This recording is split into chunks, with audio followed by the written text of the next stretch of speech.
How did your autism impact your life growing up? So there was not a lot of people who really knew a lot about autism when I was diagnosed in the early 90s. Everyone kind of just had the idea of autism as Rain Man. They assumed that all people with autism were bad at communication and great at math. So definitely early on, it was a struggle, especially trying to have my parents trying to find services to help me reach developmental milestones. But as I got a little bit older, I was able to overcome a lot of different autism characteristics, such as my sensory challenges. I said my first word when I was about two and a half and started speaking complete sentences at seven. And once I started talking, you couldn't get me to stop talking. And perfect for having a career in public speaking. So, what are some of those breakthroughs that you've had that have helped you to be who you are today? So definitely speaking was one of the big milestones. And obviously, people who are nonverbal are often highly intelligent within our autism community, but that was one of the biggest barriers, being able to speak for the first time.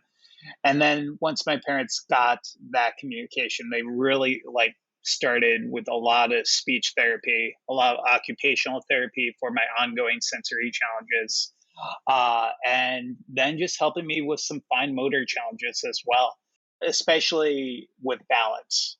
Because of my autism diagnosis, I've always had a lot of challenges when it came to balance and fine motor. And I was able to overcome a lot of that just simply because of over 15 hours a week of ongoing therapy. And without the love and support of my village, being my parents, my educators, and my therapists, I wouldn't be where I am today. Mm. How does your autism affect your life today? I still deal with some sensory challenges, even though I have overcome a lot of those challenges. Especially when there's unexpected routine changes. Obviously, during a time like COVID-19, everyone's daily routine has been turned upside down. So I Mm. still deal with routine changes and challenges trying to fit into a new routine, and then also some very minor sensory challenges, and then also connecting with others. Sometimes I have mind blindness and am not able to understand the perspectives of others. So I have to be very mindful of trying to put myself in the shoes of any friend or any specific partner I may have. Interesting. So, how do you cope with these changes that might come up? Do you have some strategies that you go to? Yeah, so I mean, one of the biggest things is I really try to latch on to my key interest and I try to keep myself busy. I know that, especially, I was speaking, I speak regularly about almost 100 times a year around the globe. And when March happened in 2020 and all my speaking engagements were either postponed or canceled, I was kind of shown a new normal being in my apartment 24/7. And really latching on to just watching sports, which has always, I wanted to grow up to be the next NBA Larry Bird. Uh, Mm. and I also wanted to be a sixth member of the Backstreet Boys. So I really just, I really just latched on the sports as a way to cope, in addition to listening to a lot of music. Mm-hmm. Backstreet Boys? Yeah, Backstreet Boys. Well, not so much Backstreet Boys anymore. This was Okay. kind of 10-year-old Kerry, Yeah. uh, Yeah. but lots of music today. Yep. So, going back to what you were saying about those social interactions, could you kind of walk us through what that might be like? Like if you're having a conversation with someone, what are some tricks that you do to put yourself in their shoes, or how do you remind yourself to take someone else's perspective? I always try to ask questions. That's one of the most important things, because sometimes nonverbal communication, especially body language, is really hard for me to interpret. I really try to be as open as possible with my friends, potential relationship partners, to understand their perspective as much as possible. And I think that's just something that as a society we need to do a better job of, because none of us are mind readers. So at the end of the Mhm. day, really just making sure that we're asking questions if there's any level of uncertainty. Mhm. Yeah. What are some of your strengths related to your autism?